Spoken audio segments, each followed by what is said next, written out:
In 1998, a cable technician named Frank Kowalski descended into a maintenance shaft beneath Chicago's Loop District. What he found 40 feet below the modern city wasn't supposed to exist according to the official timeline.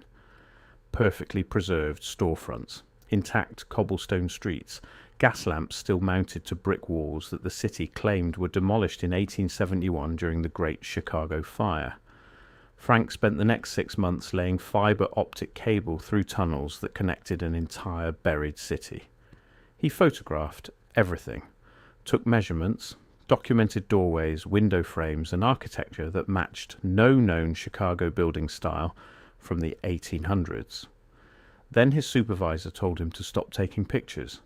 The project files were sealed, and Frank was reassigned to surface work for the rest of his career. If you're finding this valuable, hit subscribe. I cover suppressed history and architectural mysteries every week. Now let's talk about what Frank actually saw down there. Chicago's official story is simple. The city burned in 1871. They rebuilt on top of the ruins, raising the street level to improve drainage and install modern sewage systems. The old first floors became basements. Case closed. Frank's photographs tell a different story. The structures he documented weren't burnt, no fire damage, no charred wood or melted glass. Just pristine buildings entombed in fill dirt and sealed away from the surface world. The brick patterns matched European construction techniques from the 1700s, not the 1800s. The doorway proportions were wrong for the era, too tall, too wide, built for a different kind of traffic than horse-drawn carriages. And the gas lines. Frank found copper gas pipes running through walls at depths the city claimed were never developed. The pipes were stamped with dates: 1857, 1863, 1869, all predating the fire by years. The city's explanation: those were service tunnels for utilities, nothing more. Frank measured the tunnels 12 feet high, 8 feet wide, with vaulted brick ceilings and decorative archways. These weren't utility corridors, these were streets. The downtown Chicago tunnel system officially consists of 60 miles of freight tunnels built between 1899 and 1959. They were used to transport coal, goods and mail beneath the city streets to avoid surface congestion.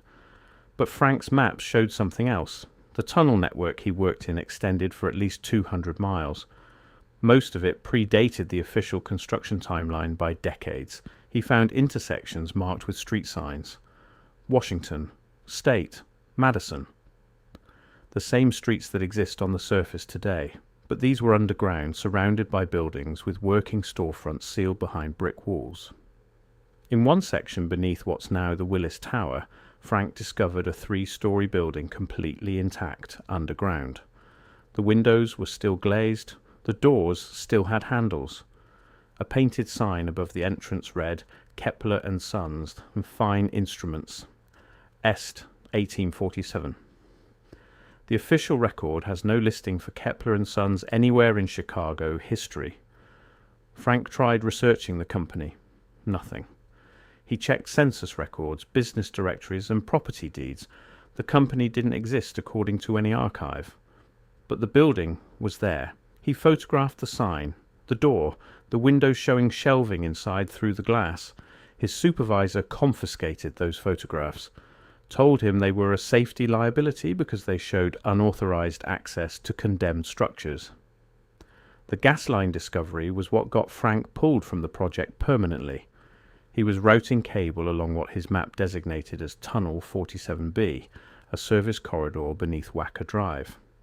The tunnel walls were standard brick until he reached a section where the brickwork changed. Different pattern, different colour, different style entirely. And embedded in this older section was a gas distribution hub, cast iron, ornate, with pressure gauges and valve wheels that looked like something from an industrial museum. Frank photographed the hub. The gauges still showed residual pressure. The valves turned smoothly, despite supposedly being buried and abandoned for 130 years. The manufacturer's plate was still legible. Consolidated Gas Trust, Chicago Works, 1856. The problem? Chicago's first gas company wasn't founded until 1850, and gas lines weren't installed throughout downtown until the 1860s. This hub suggested a fully developed gas infrastructure existed years before the official timeline claimed it was possible. And it was 60 feet underground, beneath layers of fill dirt that the city claimed were added after 1871. Frank did the math. The fill dirt above this section would have taken years to settle and compact to the density he measured. The gas hub couldn't have been installed after the fire. It had to predate it by a lot. He brought this to his project manager, showed him the photographs, the measurements, the manufacturer's plate. The response was immediate. Frank was removed from underground work. His photographs were confiscated as company property. His contract was restructured to surface installations only. When he pushed back, his supervisor told him something that stayed with him for the rest of his life.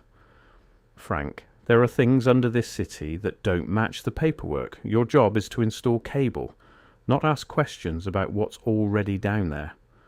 Frank kept copies of some photographs, not all of them, just enough to prove he wasn't imagining what he'd seen. The storefronts, the intact windows, the gas hub, the 3-story building with the painted sign. He tried showing them to historians. Most dismissed them as misidentified utility structures or freight tunnel access points. One historian told him the photographs were interesting but irrelevant because they contradicted established historical records. Another historian, off the record, told him that Chicago's underground had been problematic for researchers for decades. Too many inconsistencies, too many structures that don't fit the timeline, too many sealed sections that the city refuses to explain. The researcher mentioned the Commonwealth Edison tunnels, how workers in the 1920s reported finding old buildings while expanding the electrical grid underground. How those reports were dismissed as worker confusion or alcohol-related hallucinations. Frank wasn't the first to see what was down there. He was just one of the few who documented it before being told to stop. There's a pattern in Chicago's underground development that doesn't make sense with the official narrative. The Great Chicago Fire of 1871 supposedly destroyed 17,000 buildings and left 100,000 people homeless. The city rebuilt rapidly, raising street levels by 10 to 15 feet across downtown to install modern sewage and drainage systems. The problem is the math. Raising an entire city's street level by 15 feet in the middle of ongoing reconstruction would require moving millions of tons of fill dirt. The logistics alone would take years. The official timeline says it happened in months while simultaneously rebuilding every destroyed structure. Where did the fill dirt come from? How did they move it? Who coordinated the effort? The historical record is vague. Various sources. Lake fill. Debris from demolished structures. Frank's underground photographs show why the record might be deliberately vague. The structures he documented weren't demolished, they were buried, deliberately covered with fill dirt while still intact. Why would a city bury perfectly functional buildings instead of tearing them down? One theory gaining traction in alternative history circles is that Chicago didn't burn in 1871. At least, not the way the official story claims. The fire narrative explains why so much of old Chicago is missing from the historical record. No buildings to study. No architecture to analyze. Everything burned. The city started fresh. But Frank's photographs show buildings that didn't burn. Buildings that were simply covered up and forgotten.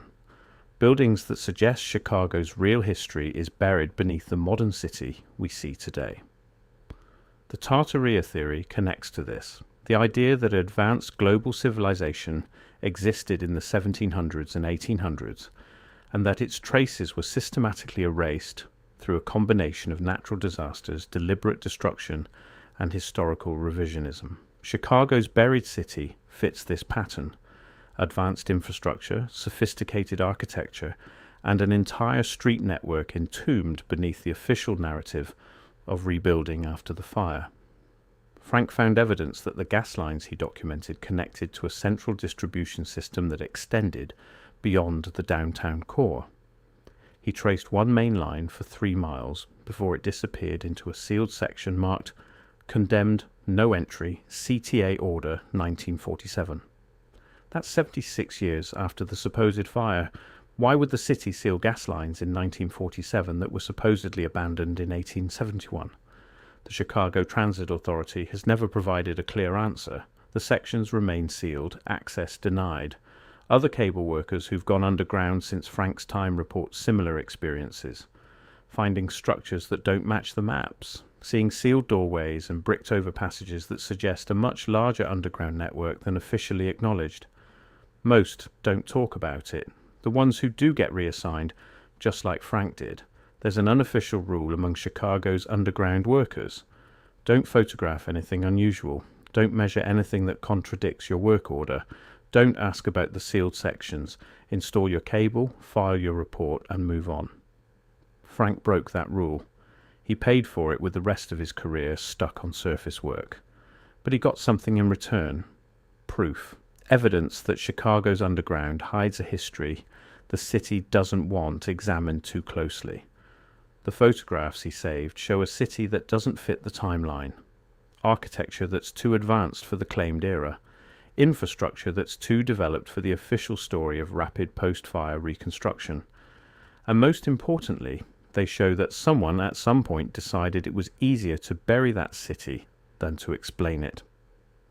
Frank Kowalski retired in 2014. He tried one last time to get his full archive of photographs released through a Freedom of Information Act request.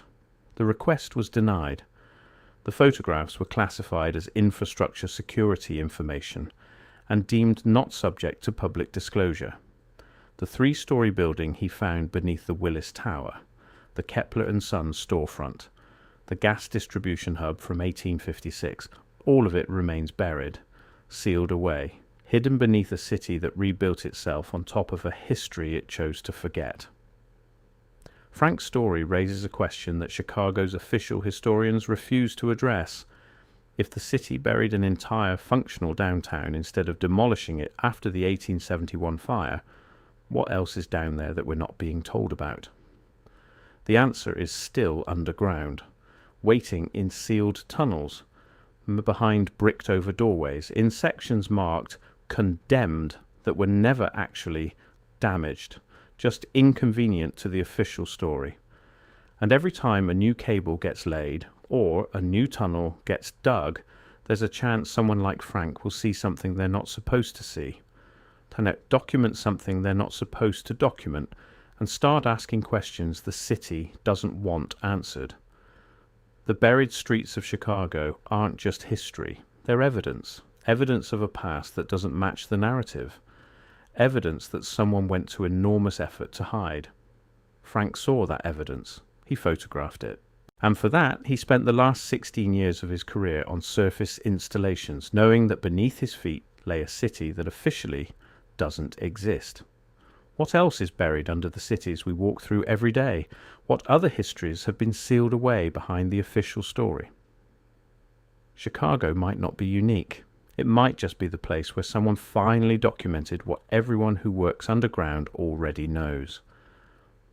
The past isn't always in history books. Sometimes it's 40 feet below the sidewalk, perfectly preserved, waiting for someone to ask the right questions about why it was buried in the first place. If you want to see how other American cities hide similar underground secrets, that video is on screen now. Subscribe for more suppressed history that doesn't make it into the official record. I'll see you in the next one.